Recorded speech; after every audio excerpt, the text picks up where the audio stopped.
We are recording. Hello, everyone. How's it going? I am welcoming you here. You can tell I'm reading to the Atlanta Film Festival Creative Conference 2023. I'm Ruckus, Skye. And I'm Skye, and we're a husband and wife writing and directing team. We've been working professionally as screenwriters for about 10 years. And we're going to take this opportunity for a shameless plug for our movie, The Devil to Pay, starring Danielle Deadwyler, that is now on Netflix. Please watch it. But that's not why we're here today. We're here today to talk to our distinguished guest, Scott Myers. Scott has written about over 30 films and TV projects at almost every major Hollywood studio and broadcast network. His screenwriting credits include K9, Alaska, and Trojan War. And since 2008, Scott has hosted gointothestory.com, the official screenwriting blog of The Blacklist, and named Best of the Best scriptwriting website by Writer's Digest. Scott's currently an assistant professor of screenwriting at DePaul University. And in the perfect transition to what we're talking about today, he has a book out called The Protagonist Journey, an Introduction to Character-Driven Screenwriting and Storytelling, which is an Amazon #1 rated bestseller in film and television. Welcome, Scott. That was a lot. Hope you feel good about yourself. You've accomplished a lot. I feel affirmed. Thank you. This is an amazing, fun, crazy career to be in, and you've been doing it for a very long time. So there's a lot everyone can learn about. I'm excited about diving into it, especially character-driven screenwriting, which is what your book's about, but I'm assuming is probably how you approach everything about the way you tell stories. What does that mean to you? Yes. Yeah, sorry, go ahead. No, it's you've all, I know, just reading and learning more about you, that you kind of stumbled your way into screenwriting. You wanted to be filmmakers. I've been doing this now for 1987, when I sold the spec script K9 to Universal. So that's the Paleolithic era, I guess. The changes in the entertainment industry. But there have been so many books written about screenwriting, these how-to books. And whether the intention of the writers has been to do this, or whether it's just been people trying to simplify the process, they tend to look at story structure as plot. This needs to happen on that page, that needs to happen on this page. When anybody who's really been involved in the business and understands story, it's so much about character. And this, by the way, if you're working in TV, it's all about character. So I found that there was just a lack of content being written about that stuff, and that has been my whole thing. So character-driven storytelling is where I've landed. I would think that the people that are talking a lot about plot and page numbers, that comes from probably analyzing completed movies, versus that has nothing to do with how to write a movie in the first place. Would you agree with that? That's a really great way of looking at it. I think that's exactly right. They look at the existing scripts of established movies and then say, oh, this happens here, the break into Act 2's on 25, all this stuff.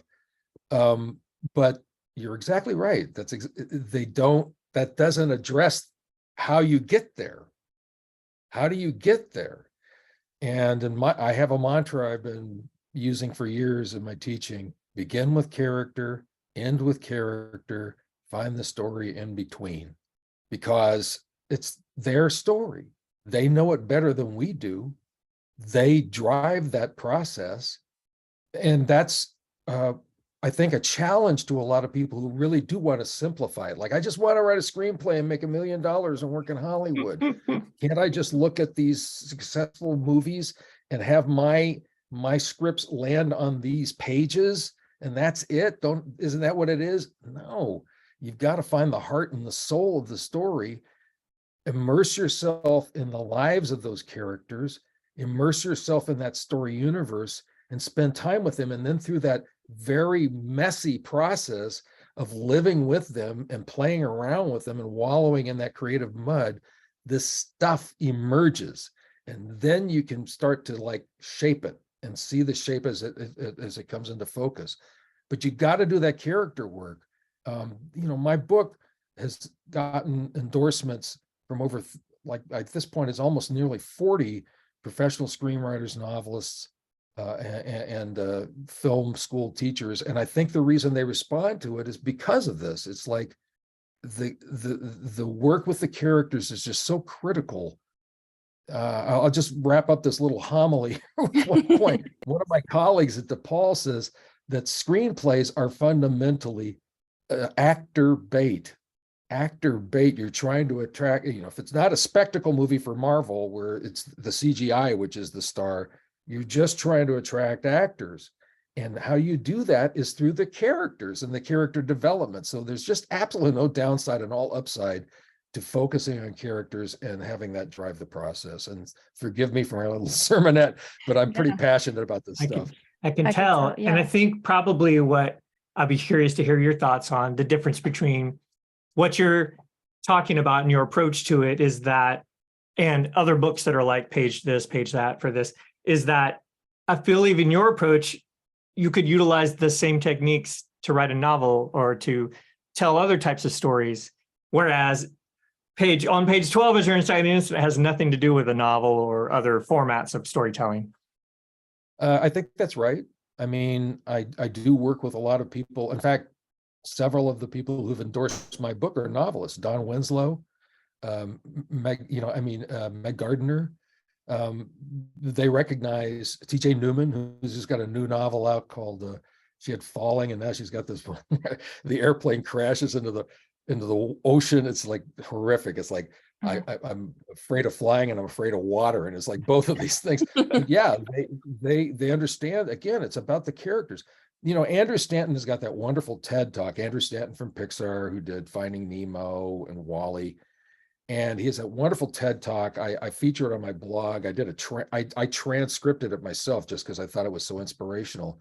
But he says that the single most important thing that we can do as storytellers is to make me care. The me being the audience, make the audience care. And how do you do that? It's not the plot. It's the plot in conjunction with the character. I tell my students, care actor. We're trying to get the actors to care. We're trying to get the people to care through the characters. It's their emotional experience, right? Stephen King talks about this idea of story ideas just float overhead like fish, and you put your net up and you can connect it. But it's always, for Stephen King, he starts off with the same thing: a character in an interesting situation, right? But the character is essential. You've got to have that point of emotional connection to want to draw us into the story and draw us into the plot. And in my view, the plot emerges from the characters, specifically the protagonist, and what the journey they need to go through drives that process. So you just mentioned starting with a plot and an interesting character, right? Like an interesting situation and an interesting character. So what if you just have a basic concept, like a basic interesting idea? How do you go about building a character that fits really well with that interesting idea? Great. That's a great question, Lane. If you come up with okay, let's just say, like Daniel Kunka is an acquaintance of mine. He's got a new movie on Netflix coming out called Lift. It's a heist movie in an airplane. I mean, it's like literally 6 words, boom, you get it, right? Right. Okay, so let's say you come up with that concept. Then, all right, well, what characters can inhabit that? Well, you're going to have a heist movie, so you got to have that, getting the crew together and whatnot. But at some point, you're going to want to establish a character who is going to be confronting something that they don't want to confront in dealing with that situation. I think that Robert Towne, the great screenwriter and filmmaker, Chinatown and so forth, has a great question. I think it's like really essential. And I have my students deal with this when they're working on their own stories. What do they fear the most? What does my protagonist fear the most? Because as human beings, we develop coping skills and defense mechanisms to try to avoid that which we fear. So if you can get down to that question, then you can start to unpack the complexity of the character in terms of their psychological being. If you can, in a story, force the protagonist to face that which they fear, if you can personify the nemesis character or antagonist character as the representation of that fear, wow, now you've got a great psychological dynamic at play. It's no longer a random plot. The plot is specifically tied to the protagonist's own journey that they need to take in order to confront some stuff that they haven't been before. You know, Joseph Campbell talks about in The Hero's Journey at the very beginning, if you've ever seen The Power of Myth, that wonderful 6-part series with Bill Moyers, in describing the hero at the beginning of the story, he says, quote, they need to change. They need to change. They're just making do, he says. And so the reason they need to change is the reason why the journey exists.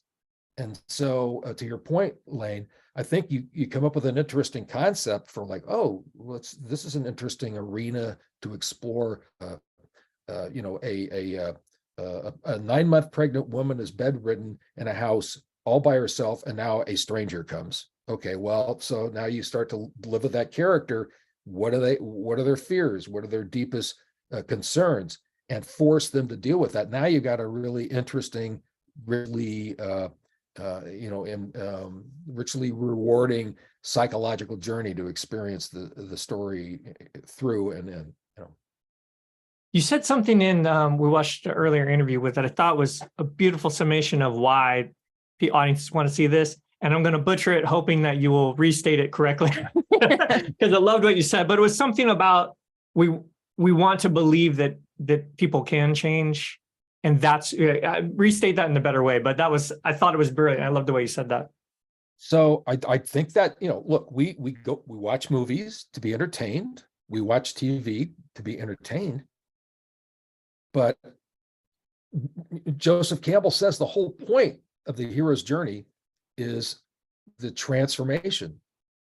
The 3 stages of the hero's journey, setting aside the writer's journey that the 12 stages, but the 3 major movements of the hero's journey, as far as Campbell's concerned, is separation from the old world, the ordinary world. They leave that ordinary world.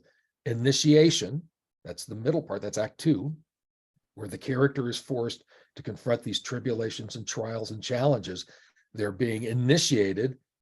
This goes back to the idea that stories probably originated as ways for the elders to prepare the young people as they become adults and going out into the tests and the trials of the world. Initiation, but from a modern standpoint, that means an initiation to go inside and to learn what's going on inside ourselves.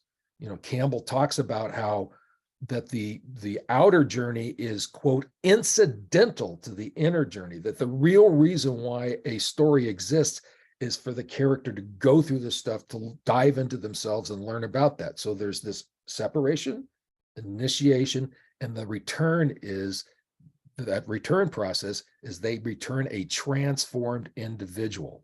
So yes, we want to be entertained, and we've got all the spectacle and stuff.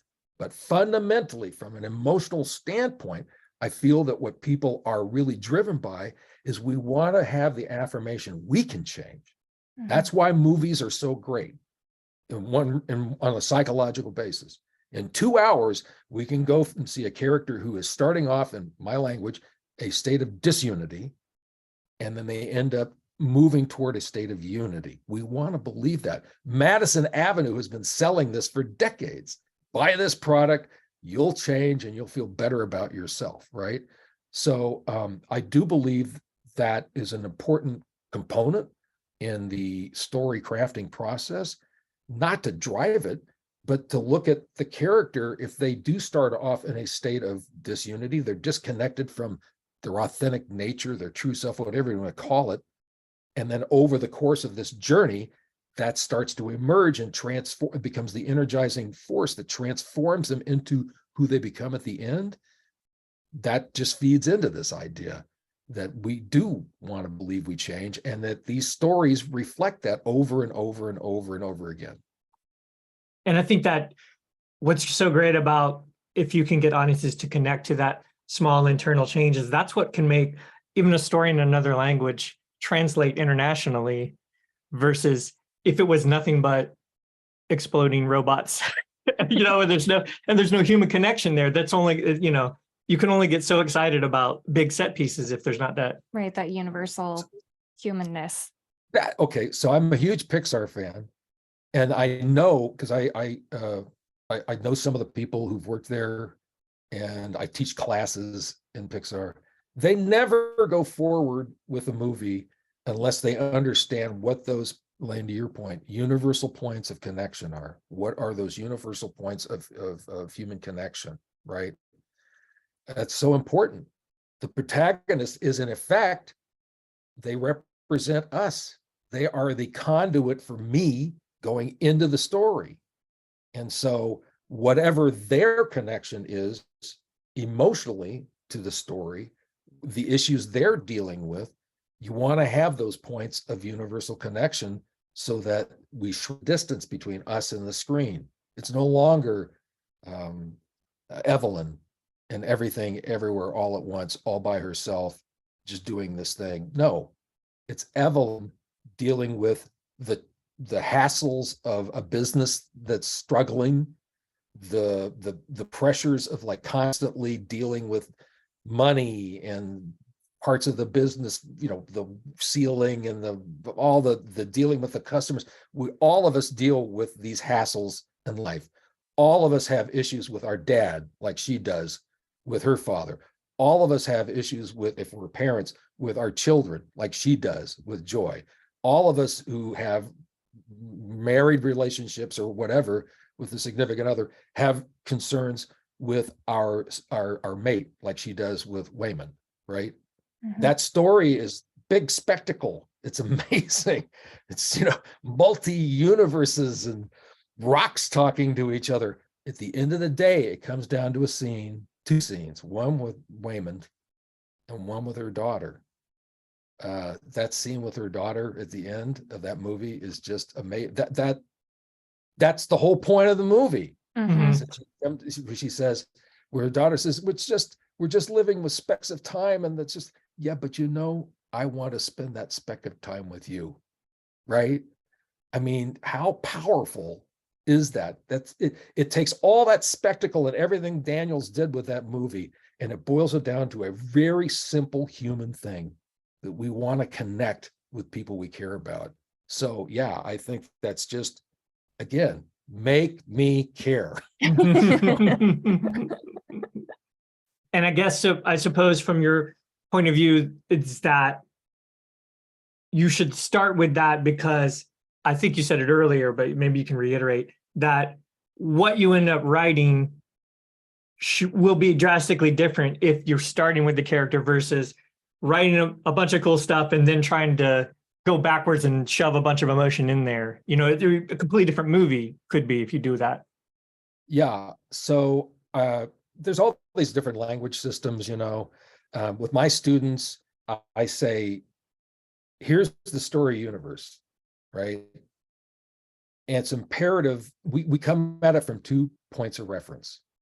One is where we go into the story, my blog, into the story, and we now are rubbing shoulders with and bouncing around with the characters in that story universe. That's receptive writing. You're just trying to find out who they are. And there are sets of exercises you can do to do this. Everything from questionnaires to biographies to free scenes, where you're really thinking about the characters. But then when you're doing more of these direct engagement exercises, like where I'm interviewing the characters, I'm the psychiatrist and they're my patient, and now it's me and you, it's in an I-you relationship, or you're doing even more sort of like the Vulcan mind meld thing that Spock did, where you're getting into the mind, the headset, the mind frame of the characters, and your monologues and stream of consciousness. You're just receiving all this content from these characters. So there's that. But then there are times where you step outside and you're looking at the content you've got, and now you're going to manage it, massage it, and shape it, and start to see patterns of behavior between these characters and that. Oh, that's a subplot. That's a protagonist mentor relationship. Now I can look at that little subplot relationship, that mini story, and figure that out, beginning, middle, and end. But you need to do both. But my point is that you got to start inside. You do that receptive writing first and foremost. There's a great, I'm a fan of Carl Jung, not necessarily in terms of like literally psychological, therapy and whatnot. But I think Carl Jung is the greatest screenwriting guru there is. He has this, I've been reading him now for the last 20 years. There's a quote I read from him years ago where my mind went. He says, when an inner situation is not made conscious, it happens outside as fate. Now, I don't know if that's real in real life, but that's the protagonist's journey. They're living in a disconnected disunity state at the beginning of the story. Just like Joseph Campbell says, they're just making do. They need to change. So the journey they take is the journey they need to take. Need. You want need now. We can shape that word a little different now. Need reflects what is their unconscious goal. It's there at the beginning.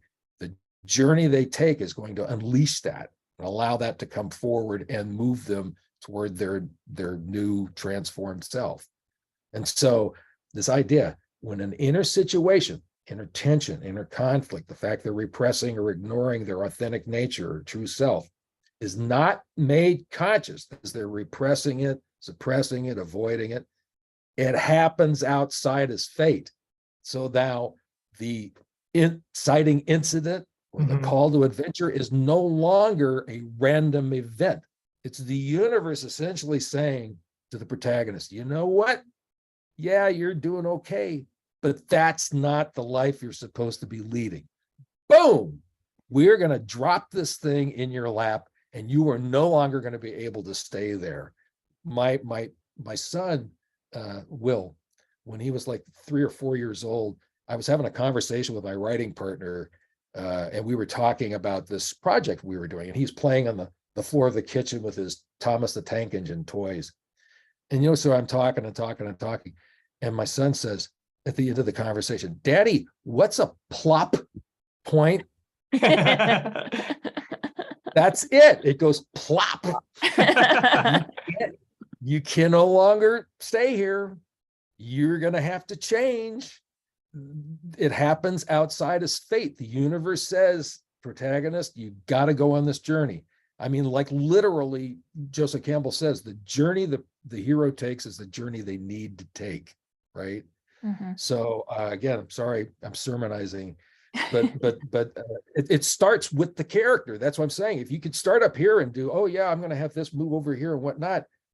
Yeah, you're going to have a great script that hits all those beats, but where's the heart? Where's the soul?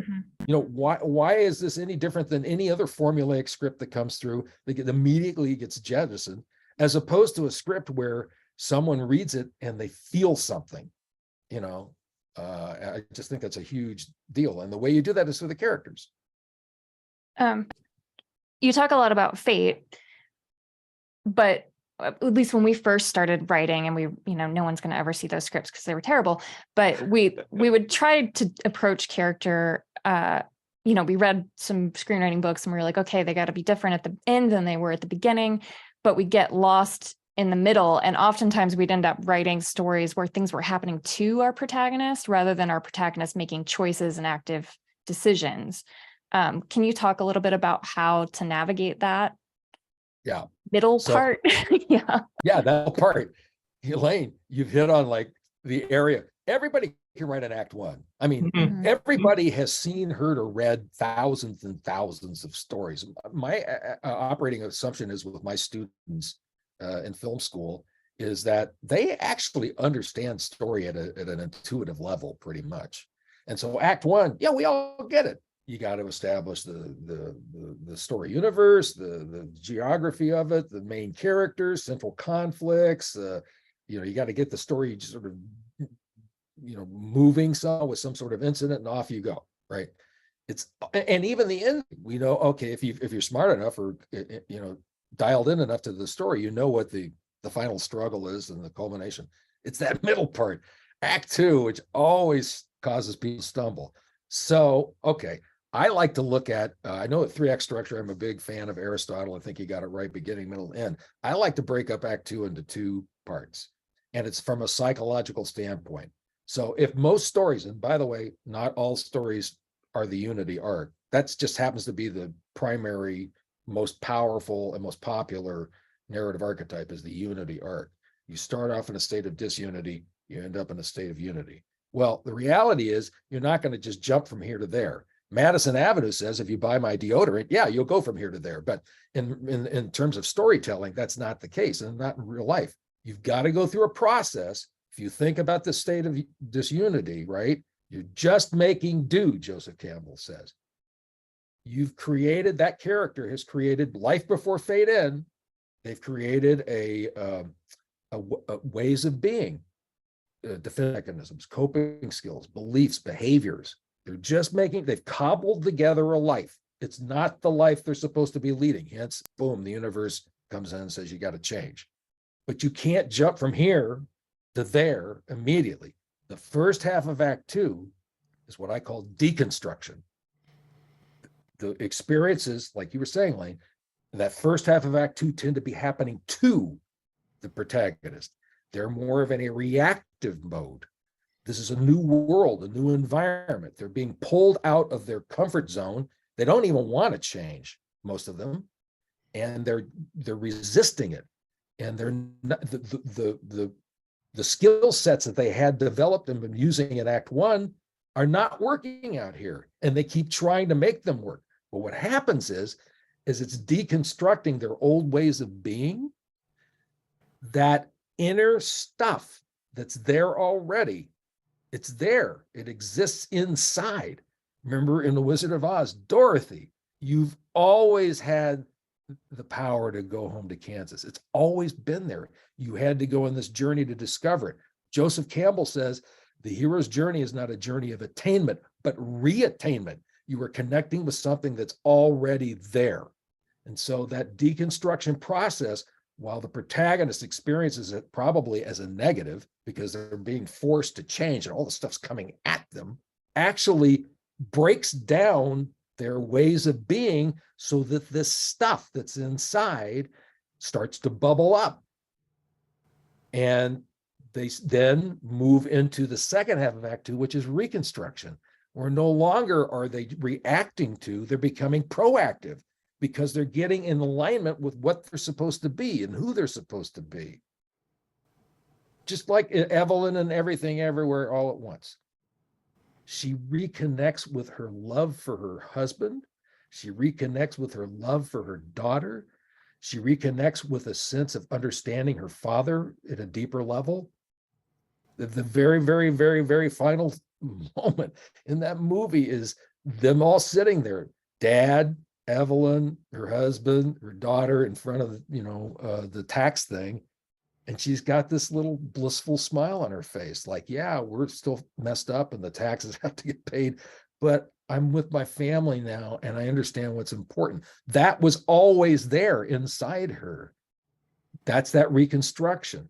So a way to think about Act 2, in my view, is deconstruct the old ways of being and reconstruct toward the new ways of being, where they're supposed to be. This all goes back to this idea that Joseph Campbell had, where you're going to change, you go through this transformation process and you come back home a transformed individual. But that stuff is always there. This is Carl Jung, same thing. The privilege of a lifetime, Jung says, is to become who you are. Become who you are. That R state, A-R-E, is already there. If you want to get biblical about it, the kingdom of God is within you, right? It's already there. And so this idea of Act 2 then, as opposed to like fumbling around, if you really live with the character and you understand they start here and they end here, what is that process where you're disassembling their old ways of being and you're assembling them and toward this new ways of being? Now Act 2 becomes meaningful and you can shape that material. You're looking for scenes and moments that push the protagonist to force them to deal with the fact that their old ways of being don't work and these new ways of being do. Does that make sense? Yeah. And I'm curious how you feel about, if they start here and they end here. I don't want to assume for you, but I'm assuming you don't look at that as just a straight 45-degree line or straight line. That there's right. Do you feel like at some point they have to? We always think about pushing back and forth, and it's the internal discussion of because they want to go back so far. How do you feel about that versus just they can't just smoothly change, right? There has to be a lot of No. yeah. No. That's one of the reasons I love Pixar so much, because they take whatever complication and they just ramp it up more. They just make it harder. I mean, I think that's one of the things Ruckus, we like about movies is this idea that a character goes through hell and back. So by the time they achieve something, we feel like, wow, they really deserve it, right? Right. That's also another thing I think why we feel psychologically emboldened by stories like that. If they can go through all that stuff, you know what? I can go through all this stuff. So I tell my students, I do this exact same thing. It's so funny you said that. I say, okay, let's imagine a story that goes like this. Right. That's a linear thing, right? Yeah. Boring. Yeah. Now let's imagine a story like this. Right. There's the external world up top. I call it the plot line. That's the physical journey. That's what we see in here, action and dialogue. But there's always something else going on underneath the internal world, the psychological domain. So action, you've got intentions. Dialogue, you got subtext, right? And so I call it the theme line. And so there are these events that happen in the plot line, and that drives the character down into themselves. Like, wow, what does that mean? How is that going to impact me?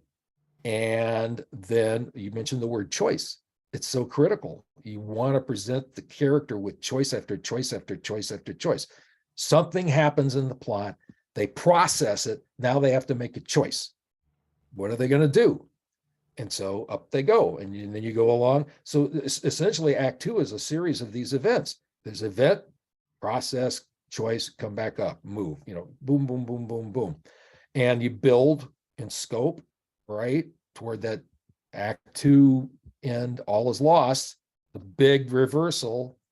The reason why that exists, in my view, is it's an existential crisis. Mm-hmm. All stories really, I think, force the protagonist to ask, who am I? Who am I?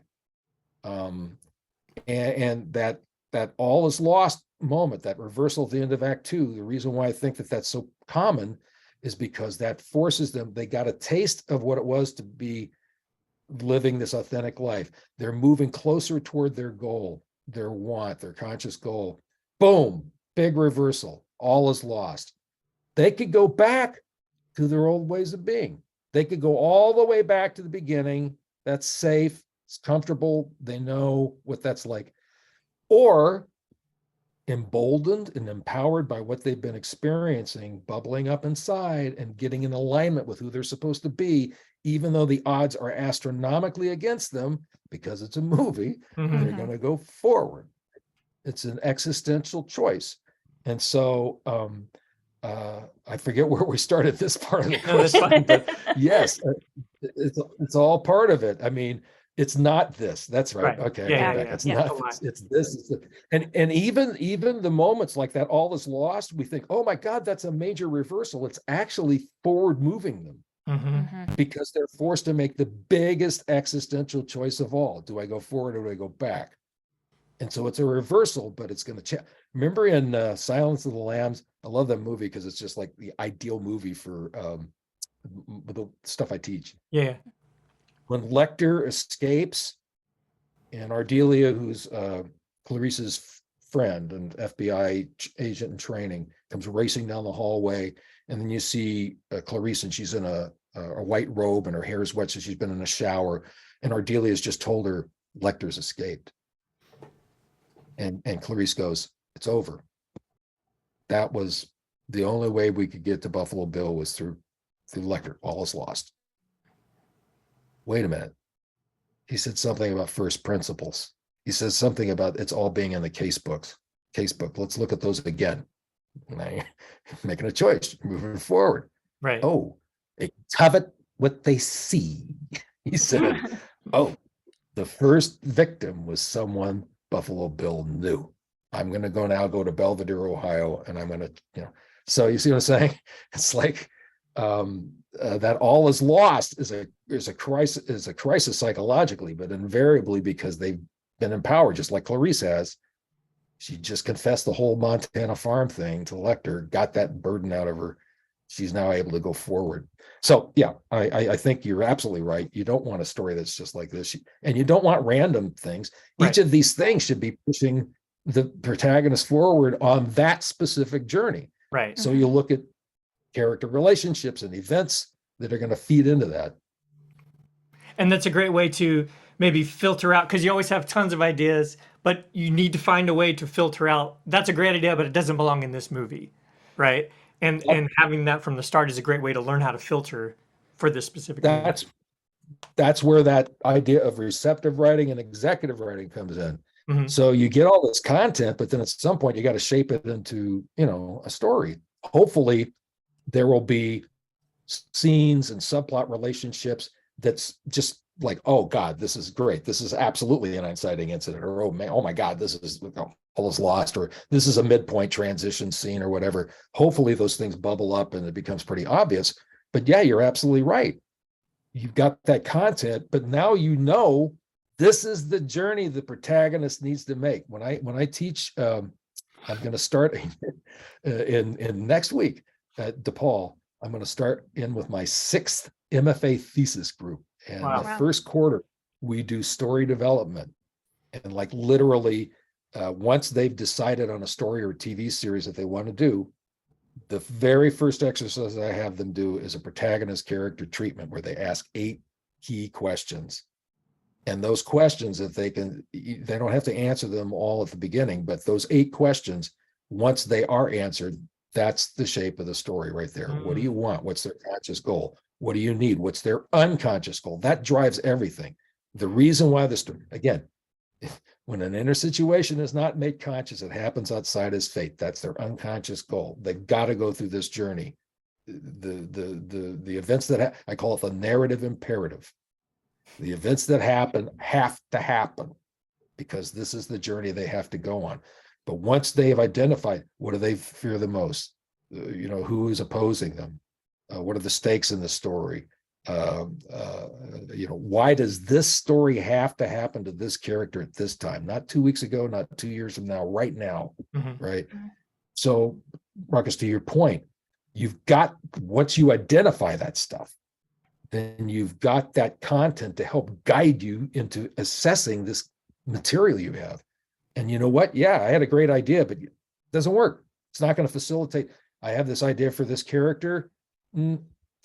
Maybe a novel, not a screenplay. We got limited real estate. Everything's got to serve.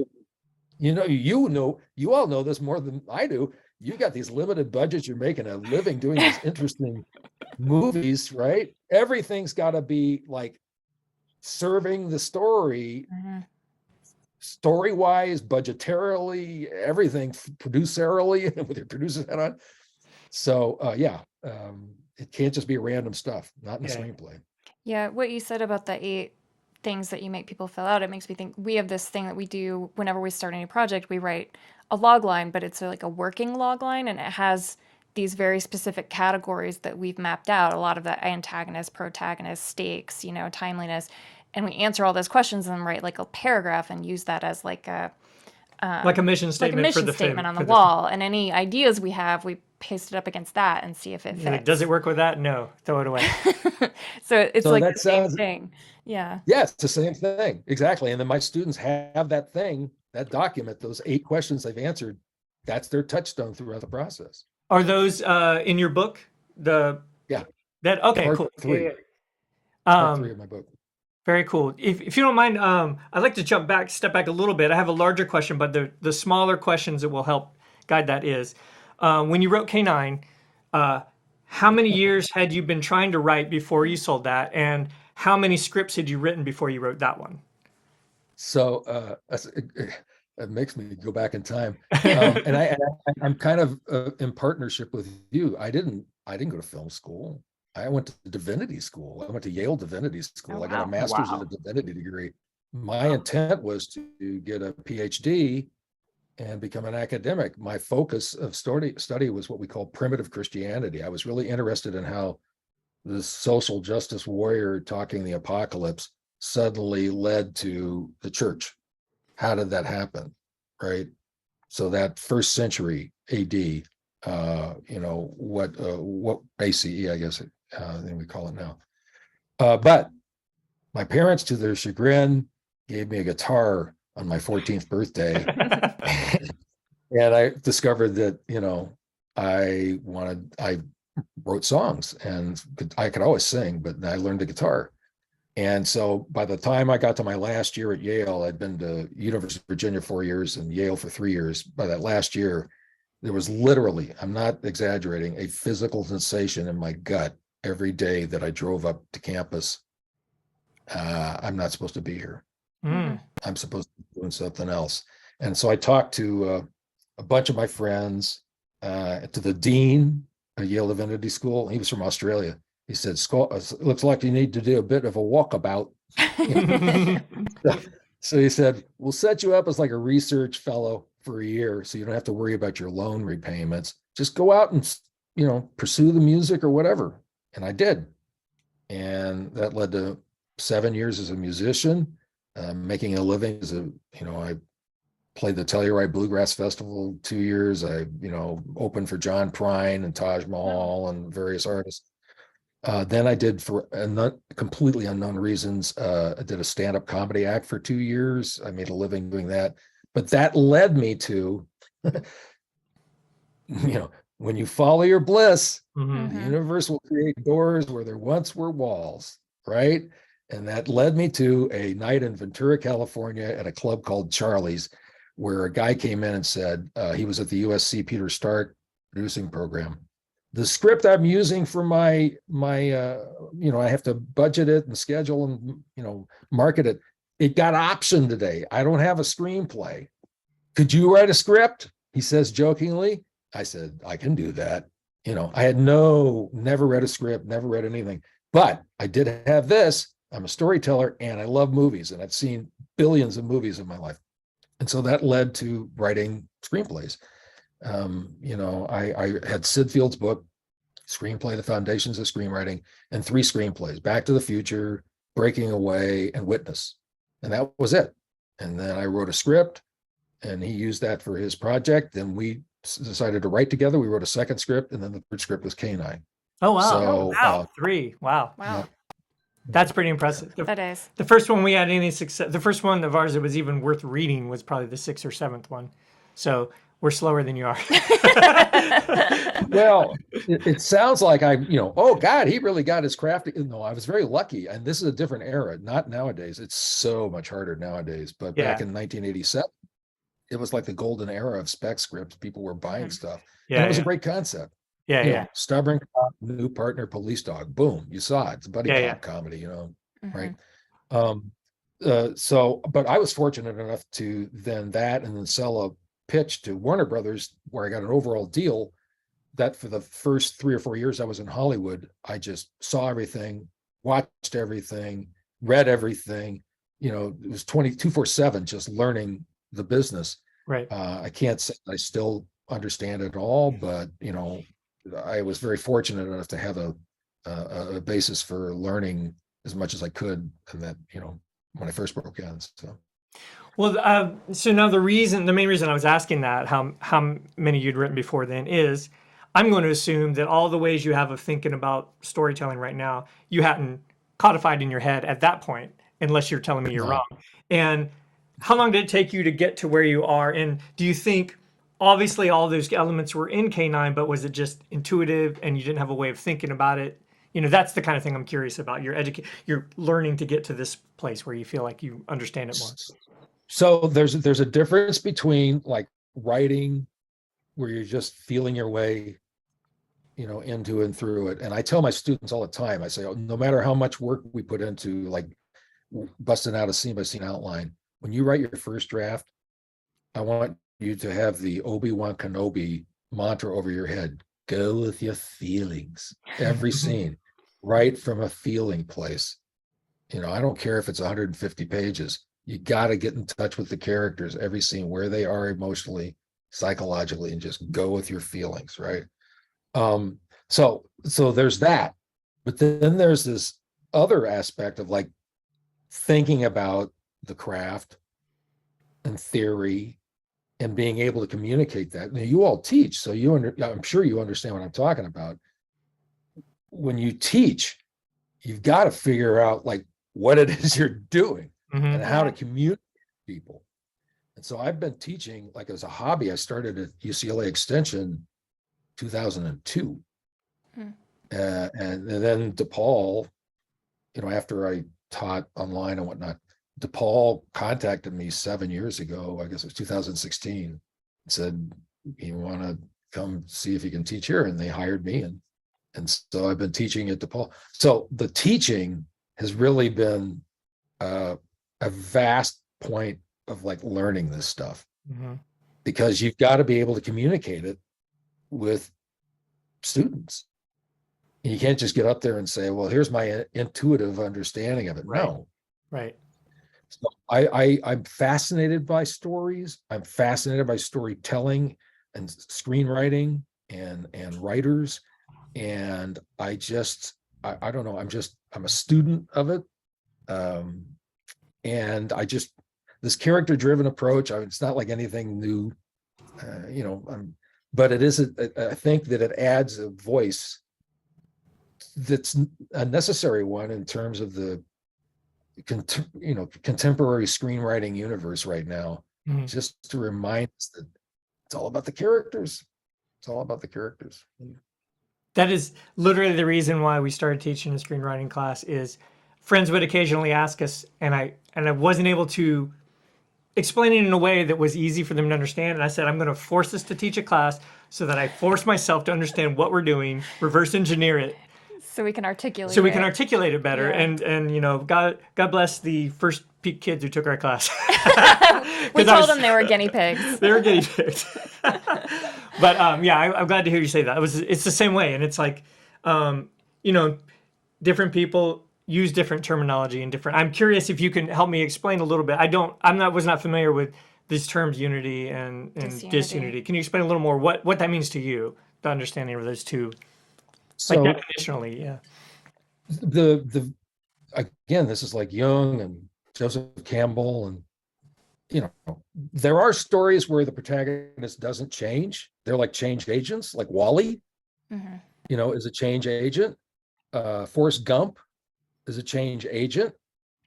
But by and large, there are stories where the protagonist refused to change, like Butch Cassidy and the Sundance Kid. They were confronted with the challenge of moving into the 20th century. That movie takes place in 1899 to 1900. That whole goofy thing with the bicycle, raindrops keep falling on my head. The bicycle represents modernity. Modernity. And it crashes. And the final image of the bicycle. They're not going to change. And as a result, they end up in Bolivia and getting blown away. But most stories do involve a change. Most of them involve a positive change, the unity arc. Some of them involve a negative change, like Citizen Kane. I suppose you could say Taxi Driver. Travis Bickle gets into, that whole Mohawk thing. That's per Jung, that's his shadow dynamic. He gets consumed by the shadow. Like Jack Torrance in The Shining, same thing, gets consumed by the shadow, the negative, dark energy, right? But change, right? So then if you say, well, stories are fundamentally about change, just like Joseph Campbell says, the point of the hero's journey is transformation. He wrote 4 books called Transformation Journeys Through Time, right? Transformation. Then that assumes that at the beginning, they're not living in the state they need to be living in. Disunity. They're disconnected from who they're supposed to be.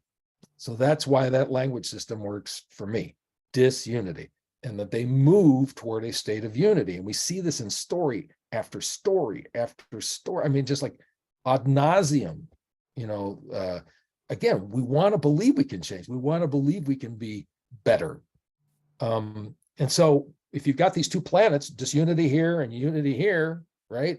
Well, this process of you launch the rocket, well, it's going to go through deconstruction, it's going to have like meteorites and asteroids and bouncing around and whatnot.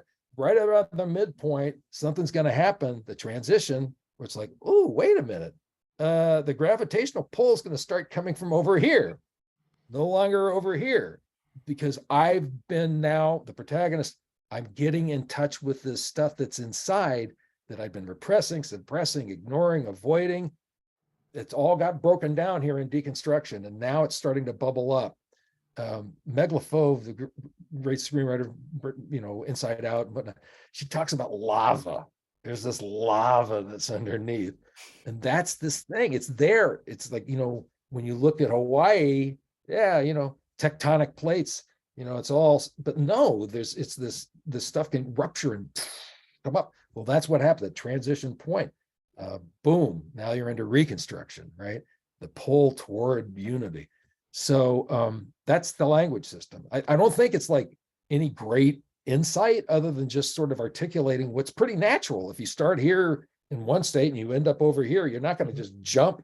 You got to go through a process, and the process is going to be disabusing you of what you used to be and then becoming connected to what you need to be. Does that make sense? Yeah. I think it does. Yeah. And how do you feel about, I'm curious, when you're thinking about those two states, how do you define them for each specific character? I think our approach, we think of like, what is their worldview at the beginning and what is their worldview at the end? That's the way we do it. I'm curious how you do it and how do you define it? What do you think? Well, sure, worldview will be absolutely reflective of it, but I think it's, for me at least, it's a much deeper thing. It's not an intellectual thing. It's a feeling thing. It's your gut, just like what I had. Going up to Yale, I had literally a physical sensation in my gut. I'm not supposed to be here. That was my unconscious goal. That was my need. My life has not been a perfect life, but I can say this, when I am ready to pass on, I align myself with who my most authentic nature was, which is about story and storytelling and teaching. I mean, I feel 100% confident that my purpose right now, I'm fulfilling my purpose right now as a teacher, working with students about story. So I think that it's about going deeper and deeper and deeper. There was a Blacklist Feature Writers Lab that we did in New York in 2015. And one of the mentors, I've done every Blacklist Feature Writer Lab that they've had. I think it's 21 at this point, as a mentor and workshop facilitator. But in 2015, we were in New York, and Bo Williman, House of Cards. Yeah. And, Bo Williman took each student out. We were at NYU, and he took us out to Greenwich Village or whatever. He took each of them out. Hey, it's a beautiful fall day. Let's go for a walk. And all he did with each of these students, these writers, was he said, okay, what is your protagonist's need? Okay, they need that job promotion. No, that's what they want. What do they need?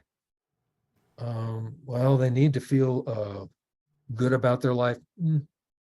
He kept asking that question to them. He's like a diamond tip drill. Need. Till you get down to the core, what I call, again, the unconscious goal, the reason why the story exists. So the worldview, I think that's absolutely important. But I would say that comes about as a result, that change in worldview comes about as a result of them tapping into that unconscious goal. That Dorothy, you've always had the power to go home. She doesn't feel like at the beginning, Kansas is her home. She wants to go over the rainbow where her troubles melt like lemon drops, right? She's an orphan. She's the only child amongst adults. She doesn't have a job. Everybody's dressed in like work clothes. She's got this little pretty blue and white, dress. She doesn't feel at home in Kansas. There's no place like home. She always knew it, but she had to go through the journey to learn it. I mean, I literally, Glinda the Good Witch tells her that. So the worldview thing, I think, is absolutely, yeah. But I would say, I want my students to go down until down until they hit that core thing. Like, why does this story need to happen? Right? And are those questions that you're digging into part of those 8 questions that you were asking about earlier? Is that, I'm just trying to figure out in your process how you're literally, if I said you have to type it out in 2 sentences, where they start and where they end, at what point do you arrive at that? And that's in those 8 questions? Is that? The need will inform that, because Okay. if you could, I'm not expecting them to know this like the first 2 or 3 weeks of class. Right. I'm constantly harassing them going, so yeah, you got this level of need. That's the thing that's one of the things that's so great about characters, like individuals. We are complex figures. We're multifaceted. We've got so many things going on.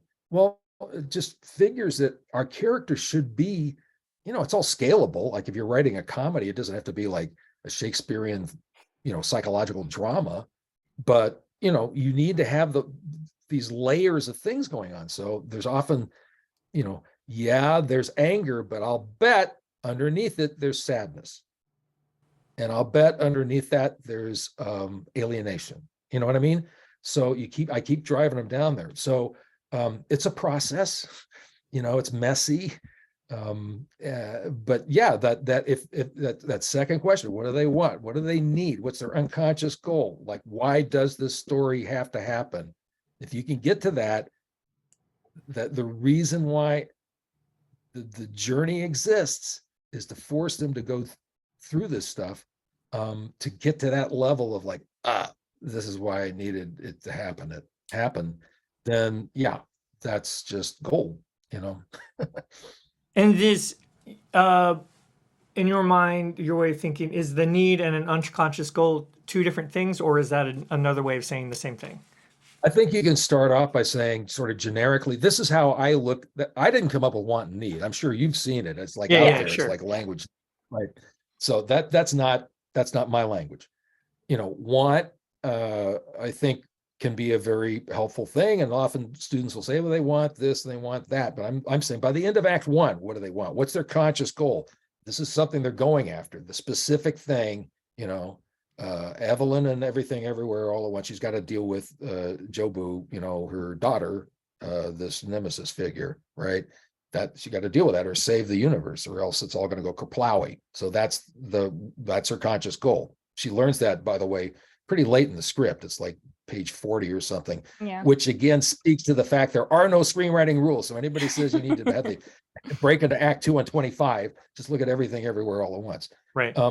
But the need, you can say generically, you can say at the start, well, they need to do this, they need to feel this, and they feel anger about this, and they feel, okay, that's all good.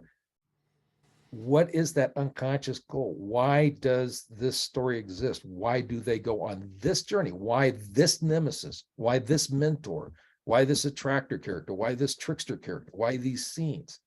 It's all in service to them going from here to there in terms of their psychological transformation. So I don't expect them to know that, the first few weeks. They may not even know it until, frankly, they get done with the rewrite process of 2 quarters down. It's just, it's not widgets. We're not making widgets. It's like wrangling magic, and so it can be a very, very messy system. You got a kitty cat there. Look at that. Yeah, he wants his afternoon snack. Oh yeah, he's looking for a snack. What's the cat's name? Oh, this is Uncle Frank. I love it. Yeah. Uncle Frank, wasn't there a movie from There was. called There was. Yeah. Yeah, we joked it was his life story. Yeah. It's not though. Yeah. Okay. I'm curious about, I know you've heard the term like the MacGuffin of the film, which is that what you're saying, what they want versus what they need? Is that in the zone of that, how you're thinking about it? It's not really, but it's the purpose of what they think they're doing. In an ideal world, there's like a melding of the two, so that the final struggle is like, and they achieve their conscious goal.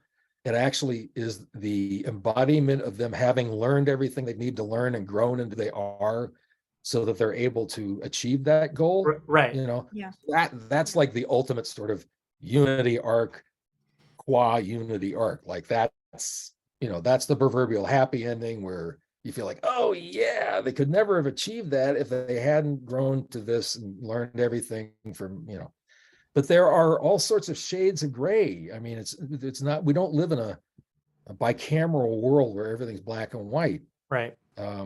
Like Everything Everywhere All at Once. Again, I keep referencing that, but they end up where she's connected to her family, but they got financial issues, like Little Miss Sunshine. They're heading back home at the end.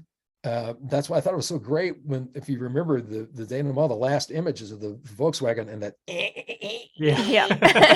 horn saying, you know what? Yeah, you guys have come to an understanding and you've reconnected this family or whatnot, but you're going to probably go back and have to declare bankruptcy and all that stuff, So you can have these wonderful shades of gray where maybe they don't achieve their want, but they do achieve their need, or maybe they do achieve their want, but their need is still not fully, fully incorporated into their life.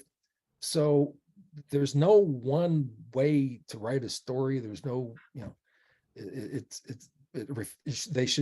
I tell my students, this should be a reflection of the complexity of human experience.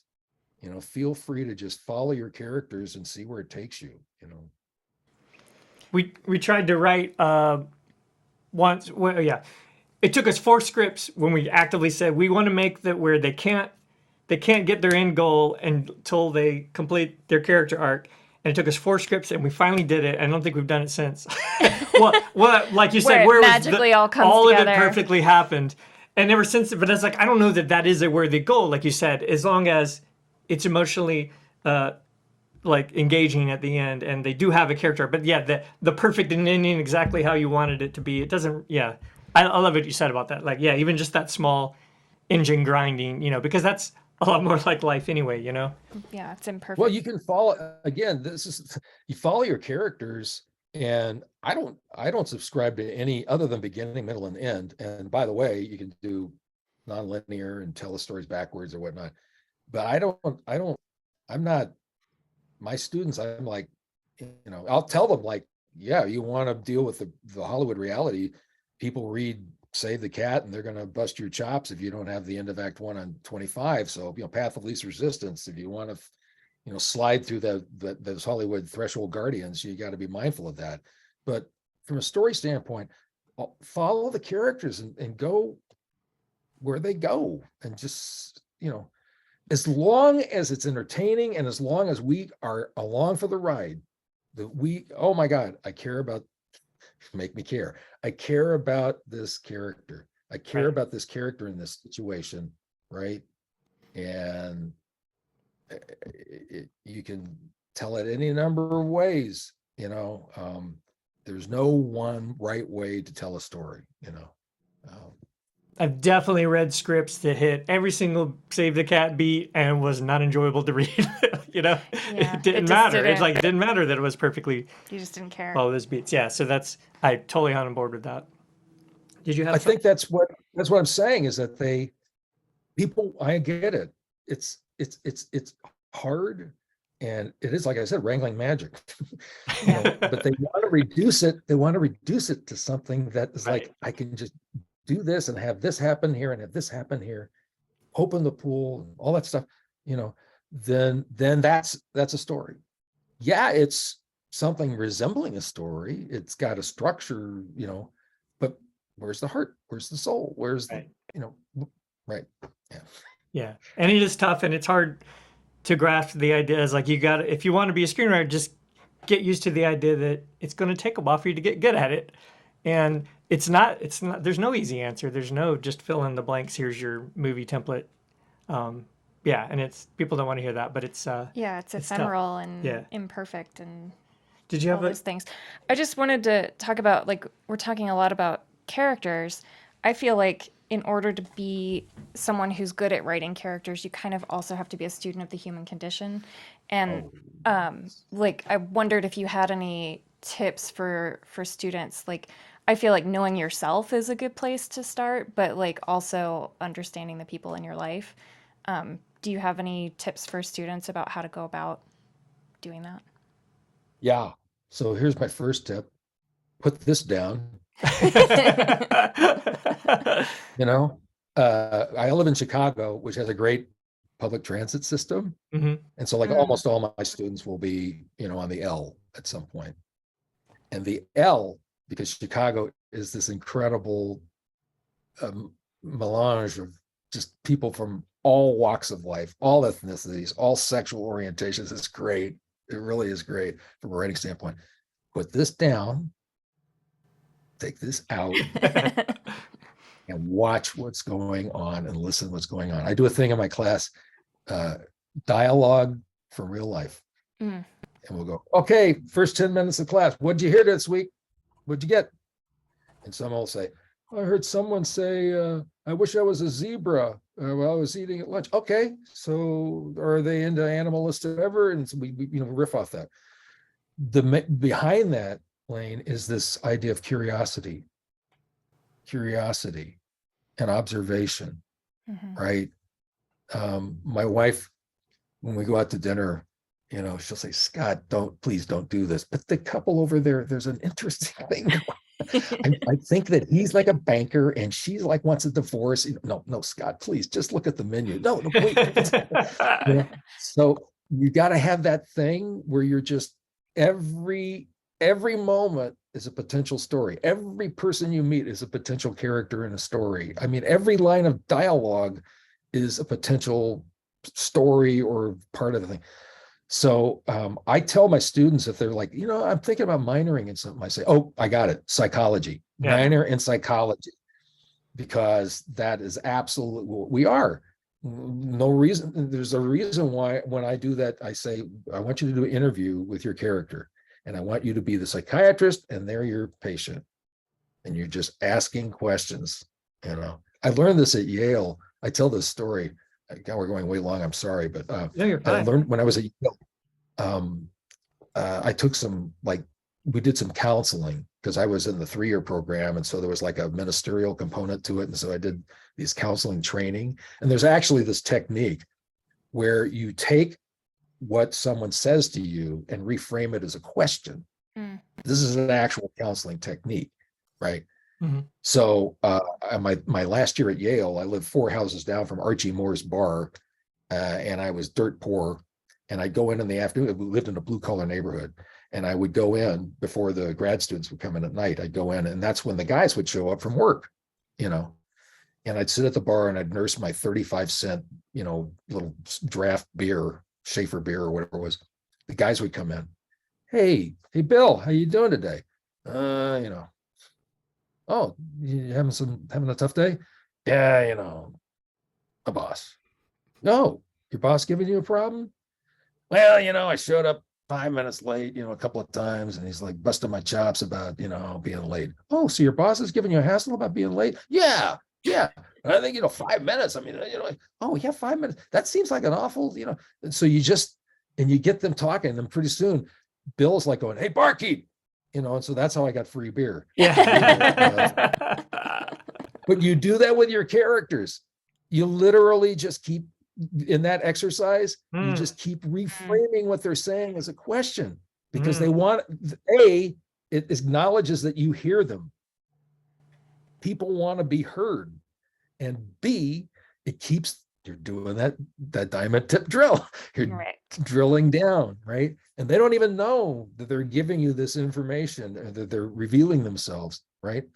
So I think that you're absolutely right. A student of people, observation, curiosity, listening, observing, all that stuff is like absolutely critical to being a good writer. Yeah, I love what you said about, I used to have a day job and I commuted on MARTA here every day, and I would keep a notebook with me and just write down all the awesome things I heard people say. It was like a great experience. And then, You still have that notebook, or? somewhere. Her favorite, my favorite, she came home and said, these two ladies were talking, and one of them was talking about feng shui.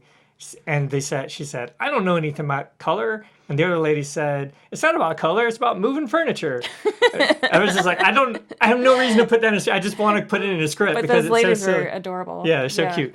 We probably should start wrapping up. I have a semi-fun question I'm very curious about is, because K9 started your career and it was, if you could rewrite it today, would you change much about it? Or, just because of the way you think about story differently now, like how differently do you think about, and if you were to start over, would you do it completely differently? Not completely differently. I mean, I don't think it would have sold today.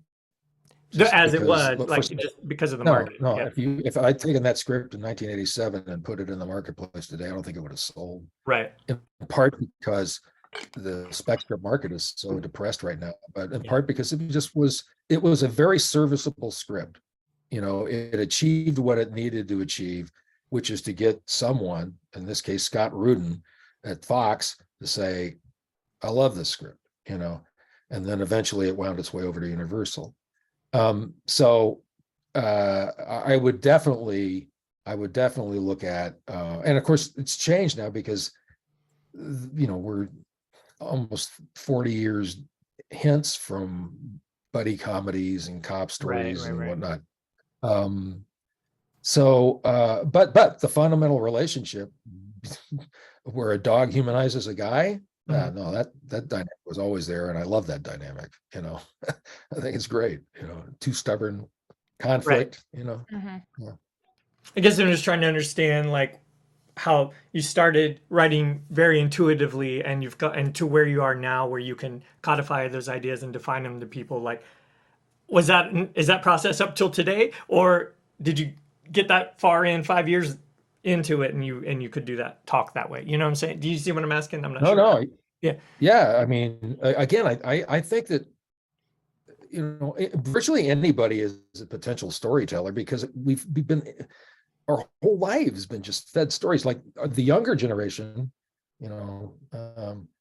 if you consider TikTok videos and YouTube videos and text chat messages, those are all stories. Right. So they've had exponentially more stories than I grew up with, but we've all been inundated with stories. And so we all have the potential, the instinct, beginning, middle, and end. And there's a good guy and a bad guy. And there's the pretty, forgive my sort of sexist language on this, but there's a pretty girl and there's the old guy, smart old dude, and the goofy sort of comedy character. Well, people kind of understand those archetypes just intuitively. But I do think that it's not simple. When you're writing a screenplay is a very, very specific narrative format. And the real estate of it is just so everywhere. I tell my students, minimum words, maximum impact. Scene description, think about it more like poetry than prose. You don't need complete sentences. A single word sometimes can do what you need to do. You can make up words. William Goldman in Butch Cassidy and the Sundance Kid said, Butch barrel asses his way across. He just completely made up that word, but it's like a great word, right? Right. So you're not writing a refrigerator manual. Again, William Goldman, you're writing something to be entertaining. So you do have to learn the craft, and you do have to read hundreds and hundreds of screenplays and watch thousands of movies and TV series and write countless pages to really feel like, if you sell a pitch, the 12 weeks, you're going to be able to deliver the goods if you want to work in Hollywood, Right. So, well, this is, I think this has been great. Is there anything we didn't ask you that you think would be helpful to people watching that? No, just, a reminder that my blog is free. My blog, go into .com, go into this. I'll be celebrating its 15th birthday in May. Wow. 15 years. And apart from when I had shoulder surgery for 2 months, I couldn't write. I've posts something every day. And so Wow. the archives have got thousands of articles. And so it's a really good resource. I don't think that's an unfair statement. Has tons of interviews with other writers and, just tons of stuff. So I would recommend for people, if they're, looking for a resource, that's what Go Into the Story is, Go Into the Story. So That's great. Well, thank you so much for taking the time Yeah, to talk. It was great chatting with you. this has been great. well, thanks and congratulations on your career. I think it's great that what you're doing, and continue good luck on that. I appreciate it. Thank you Thank so you. much. Okay, have a great day. Oh, well, let's. All right. We do have, sorry. We're supposed to do an If you want to outro. hold on, we're supposed to. Outro. All right. Where's it at? It's on the next page. We have to scroll down. We are professionals, as you can tell. Yeah. All right. Thank you for joining us today. We hope you enjoyed the conversation as much as we did. The 2023 Creative Conference have plenty of in-person and virtual screenwriting panels this year. So if you like this one, check out the others. All right, we read what they told you. We read what we were told to say. Thank you so much, Scott. We really appreciate it. Thank you so All right. much. Okay. All right. Nice talking to you. Thank You you. too. Bye-bye.